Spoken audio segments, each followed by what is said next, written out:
nung naging presidente, si dating Pangulong Rodrigo Duterte, isa sa mga unang appointees niya ay si Michael Yang bilang economic advisor. Kaya dito magtataka tayo, bakit isang Chinese citizen ay gagawing economic advisor ng isang presidente? Kinalaunan nakita namin kung bakit niya ito ginawa para masabi niya sa buong bürokrasya, sa AFP, PNP, PDEA, na protektado niya ito, tao niya ito, si Michael Yang. Noong 2017, ito na ngayon si Colonel Asierto. Siya yung Captain Asierto na nag-raid noong 2004 doon sa Shabu Laboratory sa Davao City. Binalikan niya itong kanyang asset na nagbigay sa kanya ng info tungkol doon sa Shabu Laboratory na yon at sinabi na si Michael Yang isa rin sa nasa likod doon sa Shabu Laboratory doon. So ibig sabihin, itong economic advisor ni Duterte, isang drug lord.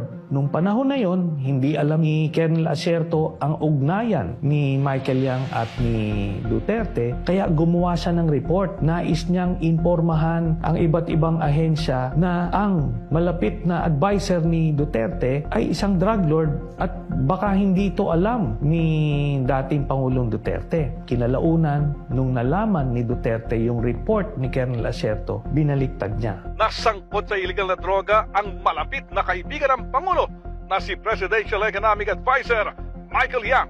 Tinukoy ni Asierto si Yang at isang Alan Lim na nasa likod ng nadiskubre nilang malaking Shabu Laboratory sa Davao noong 2004. Sabihin mo yung Michael Yang lalabas ni Asierto. Riyan totoo.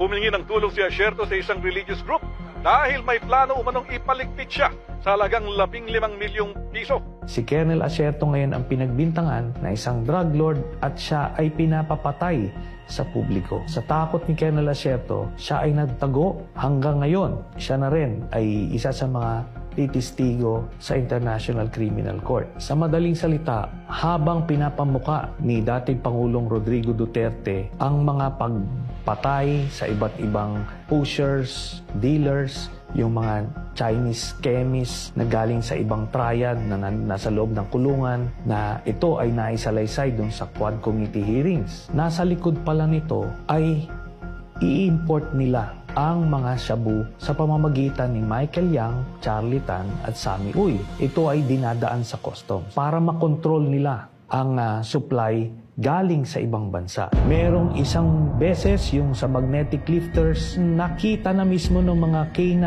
positive na merong shabu, pero at binabaliwala ni Duterte at inaarbo